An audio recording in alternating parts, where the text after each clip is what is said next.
Another tool we can use in our recovery is a massage gun. So I have the Hypervolt here by Hyperice, it's called.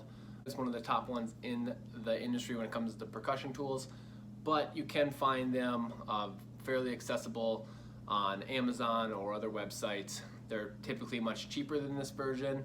They're going to be a little bit louder. They're not going to go quite as fast as a Hypervolt will, but they will be an effective tool as well. So we're going to look at how to use these now. So typically they just come with different attachments. I'm going to use this one here today. I'll use these sometimes as a warm-up actually to get some muscles firing, maybe on a deadlift day to get my hamstrings warmed up a little bit, or even sometimes before I play basketball, I use it on my quads and my ankles to loosen those up. But you can also use it for upper body. So I'm going to show you an upper body one, kind of how I can use it on an upper body day. Maybe it's you're doing bench press, maybe you're doing push-ups, pull-ups, etc.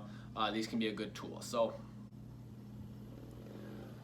my Hypervolt, I don't know if you can hear it on the video, but it's going. I'm on level 1, there's level 2, level 3, and then it goes off. So mine has 3 levels. Typically, I would start on the higher level first to kind of really break things up, and then if I feel like I needed it, I would actually lower it down and go on the lowest setting for a little bit. So for the purpose of this video, I'm just going to go on the top level. I'm going to say I'm warming up for a bench press day. So the key with a percussion tool is you want to make sure you're hitting the muscle. You don't want to hit the bone or spend any time on the joints. It's all about the muscle. So I'm going to go in little circles, similar to my foam rolling video if you check that out. You will look for tender spots. So I don't really have any on this side. So let me check this side. And there I'm a little tight on the right pec.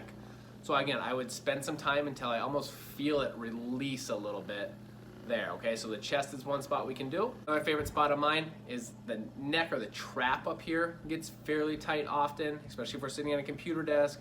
A lot of people are gonna have tight traps. Again, we're focusing on the muscle. We're trying to avoid hitting the shoulder bones there, the clavicle, or anything of that nature, and just focusing on that muscle, trying to get some release through it. The last spot I'll show you is my arm here. So typically I have pretty tight elbows sometimes, or forearm muscles. So I'll try to hit through there. Again, focusing on making sure I'm hitting the muscle belly, not the bones, and just spending some time looking for some tight areas. So typically mine's on the inside part of my elbow. There's pretty tight right there. I'm gonna spend some time on that. So when it comes to using your percussion tool, you're not gonna wanna spend like 15-20 minutes, just hammering your muscles with it. Take 20 to 30 seconds on a tender spot. Look for those tender spots. You'll get to know your own body the more you use them, so you know where to target, and you'll save yourself a little bit of time of just searching around. You don't need to massage things just to massage things. You want to find those adhesions or those tight areas and try to break those up and loosen them up. And then afterwards, if you feel like you need a little bit more, you can go and stretch them and mobilize them a little bit more.